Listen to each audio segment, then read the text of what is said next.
Hey guys, good morning. अच्छा, मैं एक छोटा सा वीडियो टीएमटी स्टील बार को लेकर बनाना चाह रहा था।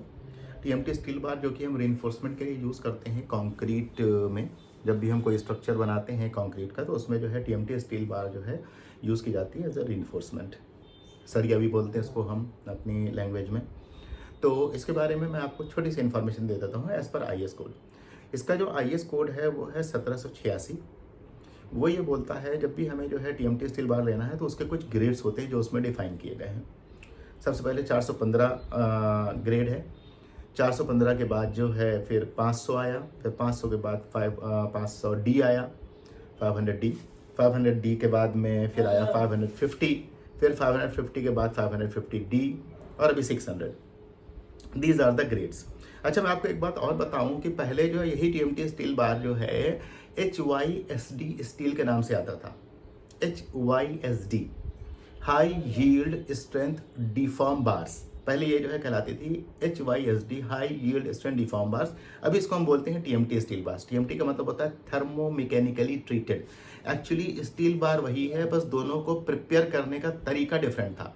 ये तरीका बदलने से जो है क्या हुआ कि हमने जो है फिर उसको टीएमटी स्टील बार कहने लगे।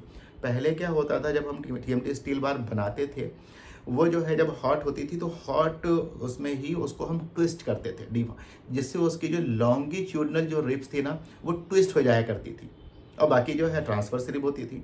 अभी क्या है, जो हमारी जो थर्मोमैकेनिकली ट्रीटेड बार्स हैं, इसमें जो है जो लॉन्गिट्यूडनल रिब है बिल्कुल सीधी आती है, आप देखेंगे, और फिर ट्रांसवर्स रिब्स होती हैं।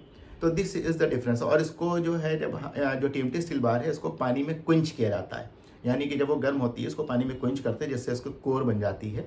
इसके बारे में अगर आप थोड़ा सा और डिटेल जानना चाहेंगे तो इसके जो है प्रिपरेशन की जो है जो मेथड है वो और देख सकते हैं स्पेसिफिकेशन में IS कोड्स वगैरह में कि इसको जो है मैन्युफैक्चर कैसे किया जाता है। मैं आपको सिंपल वो बताना चाह रहा हूँ। जनरली जब हम लोग जो है कंस्ट्रक्शन इंडस्ट्री में होते हैं तो हमें क्या जानना चाहिए, ये जो मैंने छोटी सी इन्फॉर्मेशन दी कि क्या डिफरेंस है HYSD और टीएमटी स्टील के बारे में, ये आपको जानना चाहिए कि वो जो है ट्विस्ट करके जब वो हॉट होती है स्टील तो उसको जो है ट्विस्ट करके जो है उसको जो है वो उसको ट्विस्ट कर देते हैं, इसलिए वो जो है HYSD कहलाती थी। अभी जो है जो करते हैं वो क्विंच करते हैं, ये इतना फ़र्क है, पानी में क्विंच करते हैं, ठीक है। अच्छा, इसमें टेस्ट वही टेस्ट जो पहले भी किए जाते थे HYSD के, वही अभी भी टेस्ट किए जाते हैं। टेंसाइल टेस्ट, जब हम टेंसाइल टेस्ट करते हैं तो हमें दो वैल्यूज़ और मिलती हैं। एक तो मिलती है हमें यील्ड स्ट्रेस, दूसरी क्या मिलती है, दूसरा मिलता है हमें elongation of the steel, percentage of elongation. फिर उसके बाद में हम एक टेस्ट और करते हैं जिसको हम बोलते हैं बेंड रिबन टेस्ट, ठीक है। बेंड रिबन टेस्ट करने के बाद में फिर केमिकल टेस्ट होता है। केमिकल टेस्ट जो है पहले जो है केमिकल से किया जाता था जिसमें 1-2 दिन लगते थे, मतलब 1-2 दिन ज़्यादा लगते थे। अभी जो है आप केमिकल टेस्ट कर सकते हैं स्पेक्ट्रो मशीन से। गए, आपने सैंपल लिया, पहला जो है जो उसका क्या बोलते हैं जो सैंपल होता है जिससे उसको जो है कैलिब्रेट करते हैं।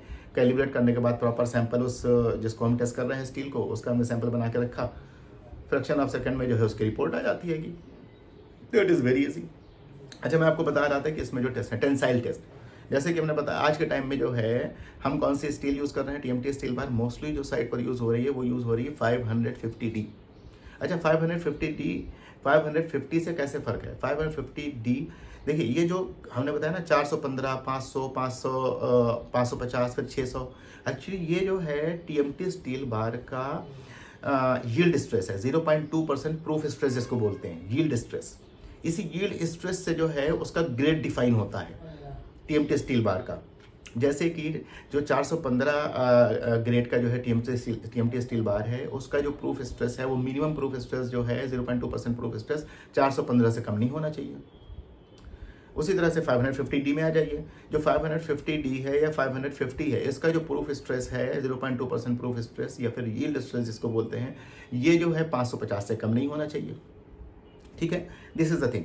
अभी क्या है, जो 550 है D, इसकी जो है बोलते हैं कि मैक्सिमम टेंसाइल स्ट्रेंथ 600 से कम नहीं होना चाहिए। मिनिमम जो है टेंसाइल स्ट्रेंथ जो है 600 से कम नहीं होना चाहिए।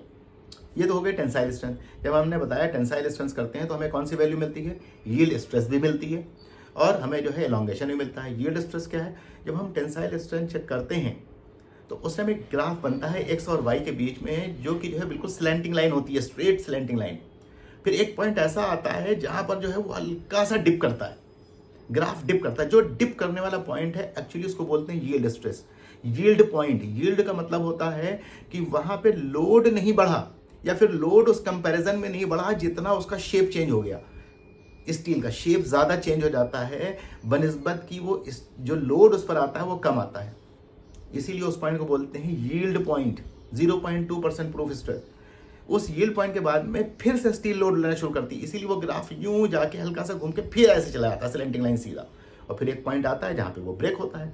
उस ब्रेक पॉइंट को बोलते हैं टेंसाइल स्ट्रेंथ उस स्टील का, जो कि हमने बताया 550D के लिए 600 से कम नहीं होना चाहिए, 600 न्यूटन पर mm स्क्वायर। और जो हमारा 0.2% प्रूफ स्ट्रेस है वो तो जो ग्रेड है स्टील का उससे कम नहीं होना चाहिए, जैसे कि 550 है तो 550 न्यूटन पर mm स्क्वायर से कम नहीं होना चाहिए। करेक्ट। इसमें आ जाइए एलोंगेशन। एलोंगेशन जो है 550D का बोलता है 14.5% से कम नहीं होना चाहिए, जबकि 550 का 10% से कम नहीं होना चाहिए। यही फ़र्क है, इसीलिए जो है 550D पे गए हम लोग, क्योंकि इसका एलोंगेशन भी ज़्यादा है और हमारी जो है टेंसाइल स्ट्रेंथ और 0.2% प्रूफ स्ट्रेस भी जो है उसके इक्विवेलेंट है 550 के। फिर बाकी हम जो है करेंगे क्या, हमने दूसरा टेस्ट किया उसका बेंड और रीबेंड, ठीक है, और फिर केमिकल टेस्ट कर लिया। केमिकल टेस्ट की जो है रिक्वायरमेंट दे रखी हुई है 1786 में, आप जाकर के IAS कोड में उनको देख सकते हैं और वो वैल्यूज चेक कर सकते हैं। Okay, simple. Thank you.